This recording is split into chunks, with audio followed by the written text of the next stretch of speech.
Fala galera, então aí comentando algumas questões do Enem de forma bem direta aqui, bem rápida, tá? Então a questão 48 aqui da prova verde, tá? Que nas outras provas das outras cores ela pode estar em outra ordem, né? Mas aqui fala, por exemplo, uma questão de geopolítica, né? O Conselho de Segurança da ONU é, junto com a Assembleia Geral, um dos principais órgãos de tomada de decisão dentro da entidade. O Conselho lida com questões de segurança e paz internacionais, além de recomendar a admissão de novos membros à Assembleia Geral e aprovar mudanças na Carta das Nações Unidas.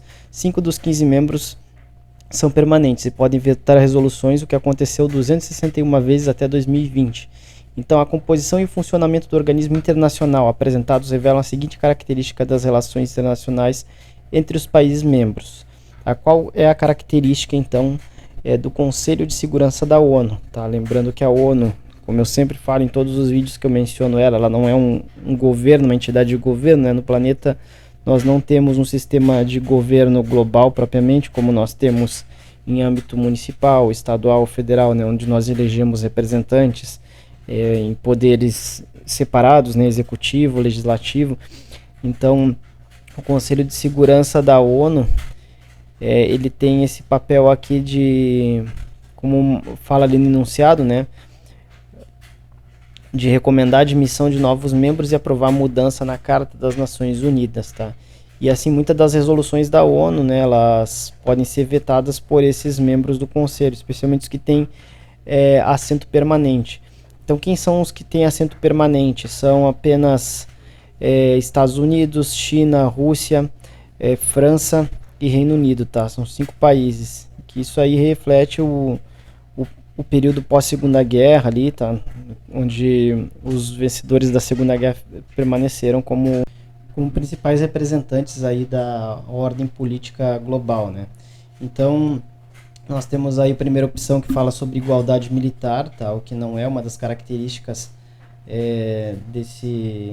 dos países, né? Do Conselho de Segurança.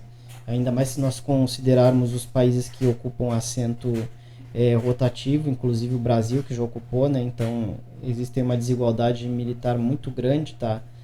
A opção B, por exemplo, assimetria política, tá? O que é assimetria? Assimetria é o contrário de simetria. É uma espécie de desigualdade, né? Então, essa daí é a principal característica da Organização das Nações Unidas e não apenas do Conselho de Segurança da ONU, tá? Então isso aí é muito criticado, inclusive vários países, inclusive o próprio Brasil, né? E os demais países do BRICS fazem essa crítica ao sistema das Nações Unidas, que é muito desigual, que não contempla os países do chamado Sul Global, né? Que favorece muito as grandes potências, inclusive são elas que vetam resoluções que podem prejudicar os interesses delas próprias, né? Que é o exemplo dos Estados Unidos e da Rússia, né? Então essa daqui seria a alternativa correta, tá? A C, consenso multipolar, também não é, tá? Justamente porque a ONU e o Conselho de Segurança representam um mundo hegemônico aí dos Estados Unidos e dos países ocidentais, né? Mesmo tendo aí a presença de China e Rússia fazendo contraponto, né? Essa ideia de consenso multipolar ela tem vindo aí dos países que buscam uma alternativa à ordem global, que é o caso dos BRICS, né? Equilíbrio estratégico também não, justamente a gente tem aí uma concentração de poder nos países do chamado norte global, né? E soberania compartilhada muito menos, né? Soberania é o poder sobre o próprio território, tá? É a independência. E o que a gente tem é uma relação ao contrário, de dependência. A gente tem países que são dependentes e outros independentes, né? Então a gente tem uma hierarquia entre os países global que não representa essa alternativa E, beleza? Então esse daqui é um breve comentário da questão 48, né? Tem outras questões aqui que eu queria comentar, vamos ver, tem uma questão ali sobre a Amazônia, né? Aqui embaixo, eu tinha achado aqui uma questão bem importante aqui sobre a Amazônia. Deixa eu ver se eu acho. Aqui, né? Então, na questão 82, também da prova verde, lembrando que essa questão ela pode mudar de local aí de acordo com a prova, né? Com a cor da prova, se for a prova branca, por exemplo, né? Então, aqui o texto tem 2 textos. O texto 1 fala que uma única árvore joga entre 300 e 1000 litros de água por dia para a atmosfera. considerando a demanda mínima que uma pessoa consome de água, ou seja, 120 litros por dia. Uma única árvore pode ser capaz de produzir água para até 8 pessoas. Imagina, uma única só árvore, né? Aqui esse primeiro texto ele está falando da evapotranspiração, tá? E onde é que é basicamente a combinação aí da evaporação com a transpiração das árvores. Então as árvores elas são capazes de liberar umidade no ar, né? Formar massas de ar úmidas, capaz de produzir chuvas, né? Então é o que acontece, por exemplo, nas florestas tropicais, como a floresta amazônica, né? Que é a maior floresta tropical do mundo, e ela tem essa capacidade aí de bombear litros de água para a atmosfera por dia, né? E no texto 2 aqui ela está falando também justamente da Amazônia, né? Onde ocorre aquele fenômeno. Ela perdeu diariamente uma área de floresta maior do que 4.000 campos de futebol, apenas em setembro de 2021. Em todo o mês foram devastados 1.224 km², o que corresponde ao tamanho da cidade do Rio de Janeiro, e é a pior marca para setembro em 10 anos. Os dados são um sistema de alerta de desmatamento do Instituto Homem e Meio Ambiente da Amazônia, que monitora a floresta por meio de imagens de satélites. Tá, então, para a região amazônica, a relação entre as informações dos textos indica uma redução de quê? Então, o que está reduzindo aí de acordo com a informação dos dois textos? O que eles estão relacionados, né? Isso aqui é uma coisa auto-evidente. Aqui está falando do fenômeno dos rios voadores, tá?